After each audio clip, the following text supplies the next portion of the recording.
नमस्कार, news and competition कराकर channel में आपका स्वागत है। देखते हैं आज की महत्वपूर्ण खबर है। नैनीताल हाईकोर्ट ने आयु सीमा के मामले में दिया आदेश, पुलिस भर्ती परीक्षा परिणाम पर रोक। थराली ग्वालदम में घर में लगी आग, दादी और पोता जिंदा जले। नई दिल्ली आईएफएस अफसर ने चौथी मंजिल से कूद कर दी जान।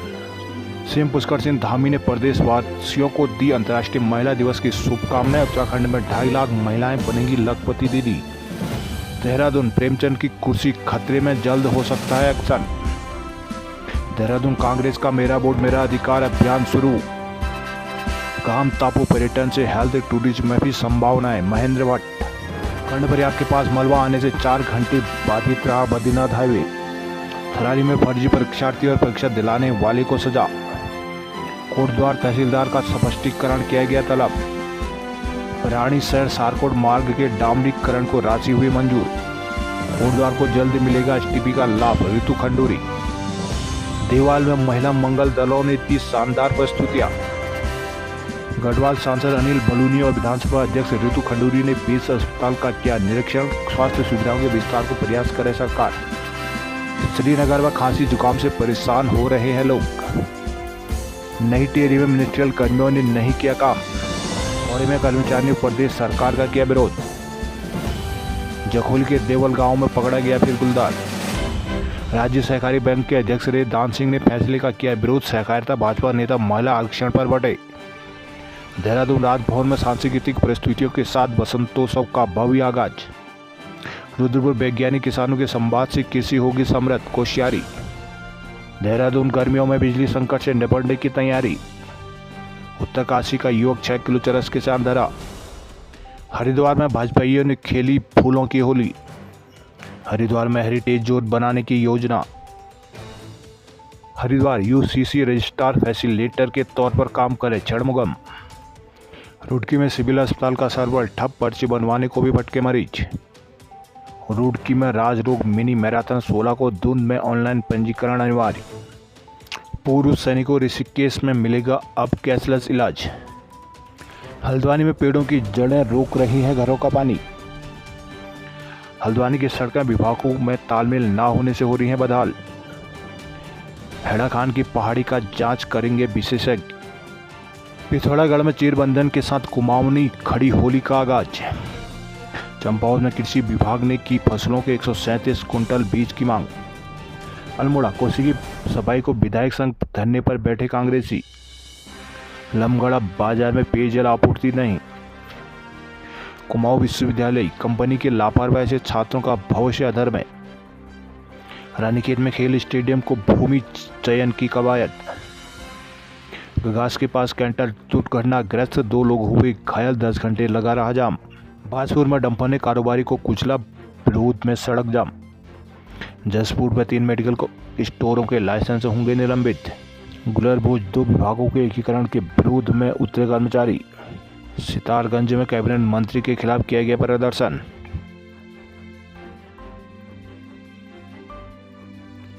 नैनीताल हाईकोर्ट ने उत्तराखंड पुलिस में आरक्षी के 2000 रिक्त पदों पर चल रही भर्ती प्रक्रिया का परिणाम जारी करने पर रोक लगा दी है। अदालत ने शुक्रवार को यह आदेश भर्ती प्रक्रिया में आयु सीमा में छूट दिए जाने की मांग को लेकर दायर की गई जनहित याचिका में दिया गया है। अदालत ने सरकार को निर्देश दिया है कि कोर्ट के आदेश के बिना परिणाम घोषित न करें। हालांकि कोर्ट ने चयन प्रक्रिया को जारी रखने के निर्देश दिए हैं। मामले की अगली सुनवाई अब 25 मार्च को होगी। मामले में दायर याचिका पर सुनवाई फरवरी के अंतिम सप्ताह में न्यायमूर्ति राकेश थपरियाल की एकल पीठ में हुई थी। उनके आदेश के अनुसार शुक्रवार को जारी किए गए यह याचिका चमोली निवासी रोशन सिंह ने दायर की थी। याचिका में उन्होंने कहा कि पुलिस विभाग में जिला रिजर्व पुलिस पीएससी आरआरबी के 2000 पदों के लिए 20 अक्टूबर 2024 को यूपी SSSC ने विज्ञप्ति जारी की थी। विज्ञप्ति में 1550 रिक्त पदों के अलावा 2021-22, 22-23 और के रिक्त 450 पदों को भी शामिल किया गया है। याचिकाकर्ता ने कहा कि यह परीक्षा राज्य सरकार द्वारा हर साल नहीं कराती। बीते वर्ष में भर्ती नहीं होने से उनकी उम्र अधिक हो गई, लिहाजा उन्हें भर्ती प्रक्रिया में शामिल होने के लिए आयु सीमा में छूट दी जाए। उन्होंने कहा कि पुलिस भर्ती के लिए निर्धारित 18 से 22 वर्ष के लिए आयु सीमा में संशोधन किया जाए। याचिका में कहा गया कि मामले में बेरोजगार उत्तराखंड के संगठन राज्य सरकार को कई बार प्रत्यावर्तन दिए चुके हैं, लेकिन इन पर कोई विचार नहीं किया जाएगा। भर्ती प्रक्रिया में अधिकतम आयु सीमा को 25 वर्ष करने की मांग की गई। याचिकाकर्ता के अधिवक्ता हेमंत सिंह मेहरा ने कहा कि हाईकोर्ट की एकल पीठ ने फिलहाल पुलिस आरक्षी भर्ती का रिजल्ट जारी करने पर रोक लगा दी है। सुनवाई के दौरान सचिव गृह एवं पुलिस महानिदेशक वीडियो कॉन्फ्रेंस के माध्यम से कोर्ट में पेश हुए। दोनों अधिकारियों ने कोर्ट के सम्मुख इस संबंध में तथ्य प्रस्तुत किए हैं। मुख्यमंत्री पुष्कर सिंह धामी ने कहा शुक्रवार को अंतर्राष्ट्रीय महिला दिवस के उपलक्ष्य में कहा कि राज्य सरकार ने अगले साल तक 2.5 लाख महिलाओं को लखपति दीदी बनाने का लक्ष्य रखा है। उन्होंने प्रदेशवासियों को महिला दिवस की शुभकामनाएं दी। मुख्यमंत्री धामी ने अंतर्राष्ट्रीय महिला दिवस के पूर्व संध्या पर जारी अपने संदेश में कहा कि मातृशक्ति के सहयोग से बिना किसी भी आगाज समाज अथवा राष्ट्र का संपूर्ण विकास नहीं हो सकता। भारतीय संस्कृति में शक्ति की पूजा की जाती है। महिला समाज की मार्गदर्शक के साथ ही प्रेरणा का स्रोत भी है। उन्होंने कहा कि महिलाओं के बेहतर भविष्य के लिए उनका वर्तमान संवारने की राज्य सरकार की तरफ से कारगर प्रयास किए जा रहे हैं। प्रधानमंत्री नरेंद्र मोदी महिलाओं के कल्याण के लिए अनेक योजनाएं संचालित करी है। धामी ने कहा कि राज्य सरकार ने सरकारी नौकरियों में महिलाओं को 30% और सहकारी समितियों में 33% आरक्षण का प्रावधान किया है। प्रदेश में अब तक 1 लाख लखपति दीदी बनाई जा चुके हैं। अगले वर्ष तक यह लक्ष्य 2.5 लाख करने का है। संसदीय कार्य और शहरी विकास मंत्री प्रेमचंद अग्रवाल की कुर्सी खतरे में पड़ सकती है। भाजपा हाईकमान उनके खिलाफ एक्शन जल्दी ले सकते हैं। कोटद्वार में शुक्रवार को गढ़वाल भाजपा के राष्ट्रीय मीडिया प्रभारी हुए गढ़वाल सांसद बलूनी ने पत्रकारों को सवाल के जवाब में कहा कि वह उचित फोरम पर अपने कर्तव्य का निर्वहन कर चुके हैं। विधानसभा के बजट सत्र के दौरान कांग्रेस विधायक मदन बिष्ट के साथ तीखे नोकझोंक के दौरान मंत्री ने पहाड़वासियों के लिए अभद्र शब्दावली का प्रयोग किया था। इस पर उत्तराखंड में जगह जगह आक्रोशी लोगों ने प्रदर्शन किया हुआ है। गुरुवार को ग्रीष्मकालीन राजधानी गैरसैंण में मंत्री प्रेमचंद के खिलाफ कार्रवाई की मांग को लेकर लोगों ने जुलूस निकाला था। सूत्रों ने बताया कि दिल्ली दौरे के दौरान मुख्यमंत्री पुष्कर धामी ने भी हाईकमान के समक्ष इस संबंध में पूरी बात रखी है। वहीं शुक्रवार को आए सांसद बलूनी के बयान से संकेत मिल रहे हैं कि भाजपा हाईकमान संसदीय कार्य मंत्री प्रेमचंद अग्रवाल पर जल्द कार्रवाई कर सकती है।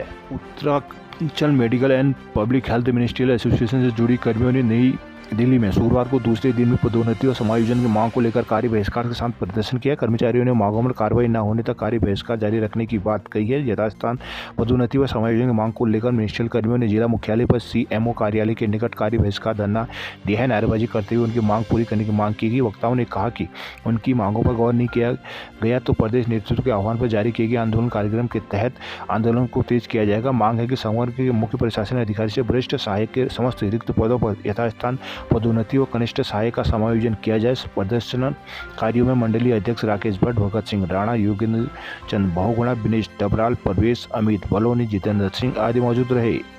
ऋषिकेश बद्रीनाथ हाईवे पर कर्णप्रयाग के पास चटवा पीपल में शुक्रवार तड़के मलबा आने के कारण करीब 4 घंटे तक वाहनों की आवाजाही ठप रही। इस दौरान श्रीनगर, ऋषिकेश, देहरादून जाने वाले कई वाहन हाईवे खुलने का इंतजार करते रहे। सुबह करीब 8:15 बजे जेसीबी मशीन की मदद से मलबा हटाकर हाईवे पर वाहनों की आवाजाही सुचारू की जा सकी। कर्णप्रयाग और गोचर के बीच पिछले साल से चटवा पीपल में पहाड़ी दरक रही है। राष्ट्रीय राजमार्ग अवसंरचना विकास निगम लिमिटेड की ओर से कुछ माह पूर्व पहाड़ी का ट्रीटमेंट कर सड़क को चौड़ा किया गया था, लेकिन पहाड़ी के समय बह रही गदरी के पानी की उचित व्यवस्था न होने से वहां पर सड़क बदहाल बनी हुई है। पिछले दिनों आई बारिश के कारण पहाड़ी की ढीली मिट्टी होने से भार वहन नहीं कर सकी और शुक्रवार तड़के करीब 5 बजे पहाड़ी से काफ़ी मात्रा में मलबा चटवा पीपल में हाईवे पर गिर गया। हालांकि उस दौरान वहां से कोई वाहन नहीं गुजरा था। सुबह जब सड़क पर वाहनों की आवाजाही शुरू हुई तो वहां फंसे वाहनों के चालकों ने पुलिस को सड़क बंद होने की सूचना दी। बाद में NHIDCL ने मशीनों की मदद से मलबा हटाया और सुबह 8:15 बजे वहां पर फंसे 50 से अधिक वाहनों की आवाजाही हो सकी।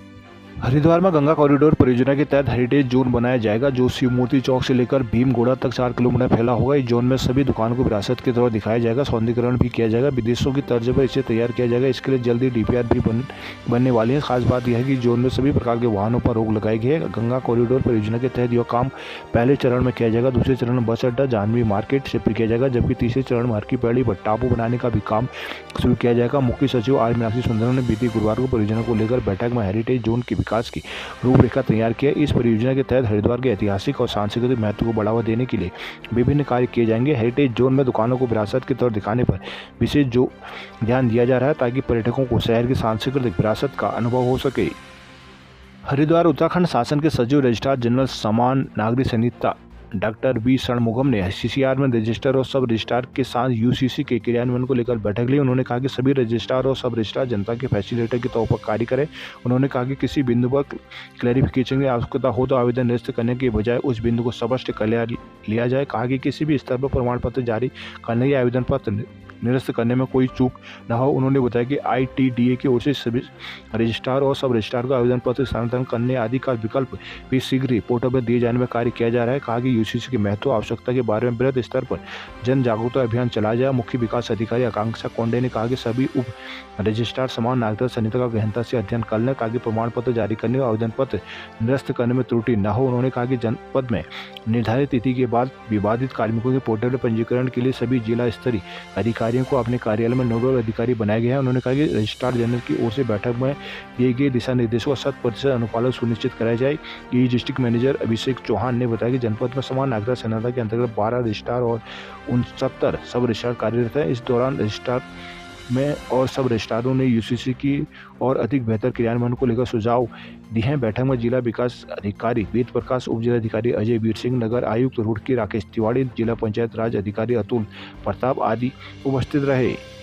हल्द्वानी विभागों में आपसी तालमेल की कमी से लोग परेशानी झेलने को मजबूर हो गए। 8 माह से बदहाल हल्द्वानी को गोलाबार क्षेत्र से जोड़ने वाली सड़क और पुल के सुधारीकरण का काम जिम्मेदार विभाग शुरू नहीं कर सका। एक दूसरे के काम पर निर्भर विभागों के बीच इसके लिए कोई संवाद होता नहीं नजर आ रहा, जिससे अगले मानसून से पहले लोगों की समस्याओं का समाधान होना मुश्किल नजर आ रहा है। बीते मानसून के दौरान अगस्त माह में भारी बारिश से गोला के कटाव से रेलवे क्रॉसिंग के पास सड़क और गोला पुल की अप्रोच रोड बहकर रह गया, जिससे गोला पार चोरगलिया, सितारगंज और टनकपुर का सीधा संपर्क हल्द्वानी से टूट गया। पुल के अप्रोच रोड में मलबा भरकर सड़क के किनारे एक हिस्से में बैरिकेडिंग कर किसी तरह लगभग 1 माह बाद आवागमन शुरू किया गया, लेकिन तब से 8 माह का समय गुजरने के बाद भी समस्या के स्थायी समाधान के लिए काम शुरू नहीं किया जा सका। नदी से सड़क को हो रहे कटाव का काम जहाँ सिंचाई विभाग को करना है, वहीं सड़क सुधारीकरण लोक निर्माण के द्वारा किया जाना है। वहीं NHAI को पुल के अप्रोच रोड के लिए स्थायी काम करना है।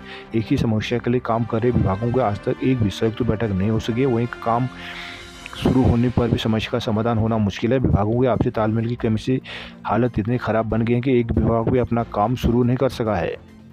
चंपावत कृषि विभाग ने 137 कुंटल खरीफ फसल बीज की मांग की है। TDS और NCC से खरीफ फसल के बीज की आपूर्ति की जाएगी। फसल बीज 50% अनुदान पर किसानों को दिया जाएगा। जिले के सभी 23 कृषि केंद्रों से बीजों का वितरण किया जाएगा। चंपावत कृषि विभाग ने तराई विकास कारपोरेशन TDS और नेशनल सीड कारपोरेशन NHC से 137 कुंटल खरीफ के बीज की डिमांड की है। TDS ने 100 कुंटल और NHC से 37 कुंटल बीज की मांग की है, जिसमें मंडुआ, उड़द, अरहर, सोयाबीन, धान और मदिरा आदि का बीज शामिल है। इसके अलावा उधमसिंह नगर से BL 65 प्रजाति के धान के बीज की भी मांग की है। पहले सप्ताह तक बीज उपलब्ध होने की उम्मीद है। जिले के सभी 23 न्याय पंचायतों में स्थित कृषि निवेश केंद्र खर्क, कारकेर, सेप्टी, स्वाला, सिमल्टा, सिमियारी, दुबड़, जनरल, मोहनपुर, बजनौल आदि में उन्नत बीज की मांग की गई है। अल्मोड़ा कोसी में जमा शेल्टर की सफाई न होने से नाराज कांग्रेस विधायक मनोज तिवारी के साथ पार्षद कार्यकर्ता और स्थानीय लोग सुखपुरा को धरने पर बैठ गए। प्रशासन पर अनसुनी का आरोप लगाते हुए नारेबाजी की। जल्दी ही कहा कि जल्दी कोसी से शेल्टर साफ नहीं की गई तो अल्मोड़ा के लोगों को गंभीर जल संकट जूझना पड़ेगा। धरने को पूर्व सांसद प्रदीप टमटा, जिलाध्यक्ष भूपेंद्र सिंह भोज सहित अन्य ने भी समर्थन दिया। धरने पर बैठे विधायक ने कहा कि कोसी से ही अल्मोड़ा नगर के साथ आसपास के गांव में पेयजल आपूर्ति की जाए। बरसात से कोसी में बड़ी मात्रा में सिल्ट जमा हो गए, जिससे काफी कम पानी एकत्र हो सका है। आरोप है कि उन्होंने नवंबर में भी सिंचाई विभाग व जल संसाधन के अधिकारियों के अलावा प्रशासन को कोसी में सिल्ट को साफ करवाने का निवेदन किया था।